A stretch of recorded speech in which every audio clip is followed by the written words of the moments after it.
It's Accountech Bytes. Strap in for 5 minutes of the finest accounting technology news from around the world with me, Tom Herbert. It's a big one this week, so let's dive straight in. And I have my first in-person event of the year at Get Connected event in Woolwich, where Intuit QuickBooks announced it will be releasing FRS 102 and income tax products fairly soon. They also announced a new plan in QuickBooks Ledger, so a plan for perhaps clients with the most simple of affairs. And ring that AI gong.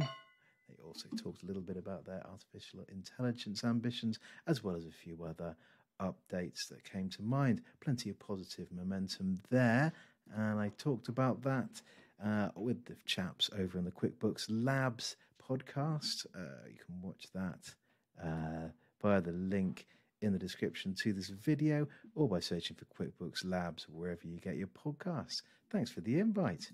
Now, I didn't go to the Sage Transform conference over in Vegas, but Sage were kind enough to let me speak to a couple of their product executives who talked me through their new Sage Copilot tool. So this is a generative AI assistant that will sit across the majority of its products and promises to cut down on routine tasks for accounting professionals. Plenty of examples they provided, as well as a very snazzy promo video. I'd recommend you check that out. And off the back of that, we met Just Ask Xero, or Jack. So this is Xero's generative AI personal assistant. I spoke with Xero's chief product officer, who explained to me what Jax does.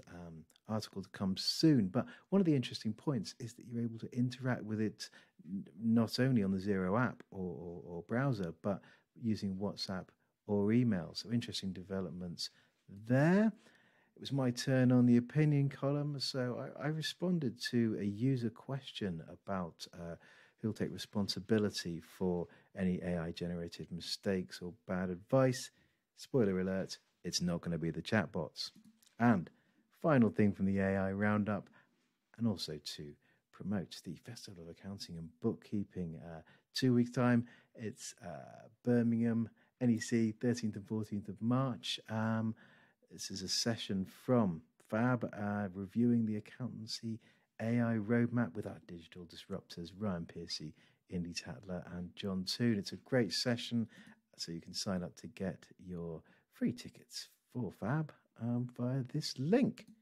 Now, moving away from AI, and Rob Burleson over at Intuit posted that at the HMRC Stakeholder Conference.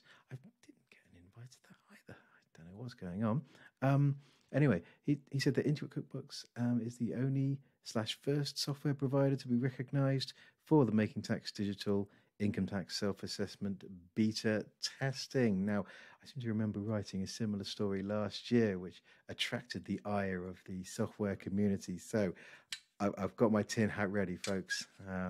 Feel free to take your pot shots. Next, we have not one, not three, but two FreeAgent updates. First one, developments to FreeAgent's capital asset and depreciation functionality. So there'll soon be greater flexibility over the methods that you can use to calculate depreciation and how frequently the ledger entries are posted. No specific timelines, but they say in the next couple of weeks.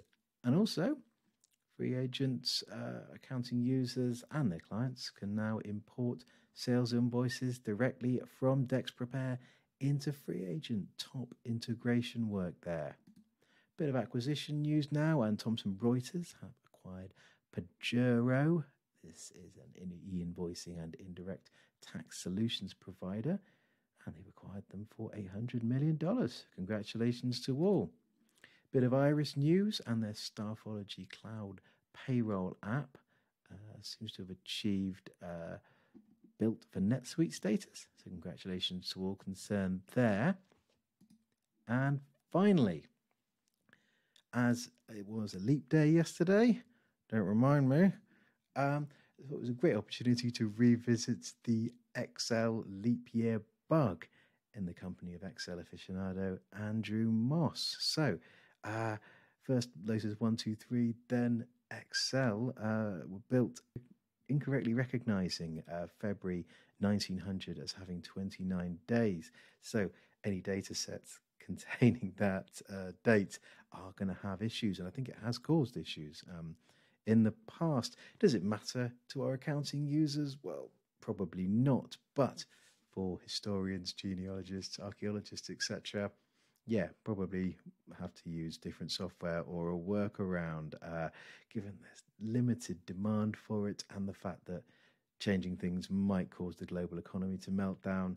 We're likely to be stuck with it forever. But there we go. That's it for this week. But if you'd like to keep up with the world of accounting technology, why not sign up for my email every Thursday? Just pop your address in the box here and let the yellow button do the work. Thanks for watching, and I will see you next week. Bye for now.